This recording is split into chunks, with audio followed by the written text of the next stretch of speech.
entry requirements before we get started on the 3 components. So you don't need to have studied RS at GCSE. The entry requirements do need you to have a grade 5 at GCSE English.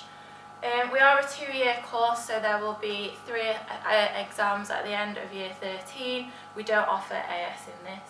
It works out as 4 lessons per week, and you'll be expected to answer essay questions in each of these elements. We're going to talk you through each strand of the course. So in component 1 you will study Buddhism. We'll look at the life of the Buddha and also some ideas from modern day thinkers such as Rita Gross and the Dalai Lama. We'll also look at some key Buddhist teachings such as the Eightfold Path and the Buddhist Wheel of Life, known as Samsara. And we'll also ask some big questions such as, is Buddhism actually religion? If it is a religion, is it actually sexist? And we'll ask some nonsensical questions, which are known as koans, such as, what is the sound of one hand clapping? And what did your face look like before your parents were born? Hi, component 2 is philosophy of religion. Some of the things we cover in this are challenges to religious belief, like the problem of evil, arguments for God's existence. We look at the cosmological argument, which is the argument from causation, and the teleological argument, which is the argument from design.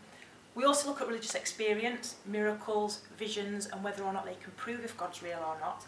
And we also look at religious language. Does it make sense to use everyday words like God is my father? Is God really my father? Do I mean a biological father?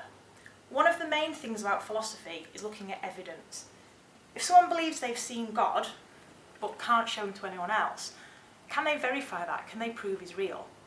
If I've never seen God, can I offer evidence to disprove him? How could I find out if he's real or not? What happens if there's no way of ever getting any evidence? Can I prove the bear is in here? Can I disprove the bear isn't in here? If I can't open the box, I'll never know. But is belief more about faith and commitment rather than evidence? Thank you. Component 3 is about ethics. So within ethics we look at what's good and bad, right and wrong. And we look at 4 main components. So we look at what do we mean by ethical words. So what does the word good actually mean? Do we mean something different when we say a good dog, or a good pupil, or a good action? Then we spend a big chunk of time looking at different ethical theories. And we do that by looking at what you guys think yourselves and what key scholars or thinkers have thought throughout history. And we also look at ethical dilemmas, or hypothetical made-up situations. So for example, imagine yourself stood here next to this train. Imagine that the train is on course to hit these 4 people that are strapped to the train tracks. You, as the passerby, have a lever.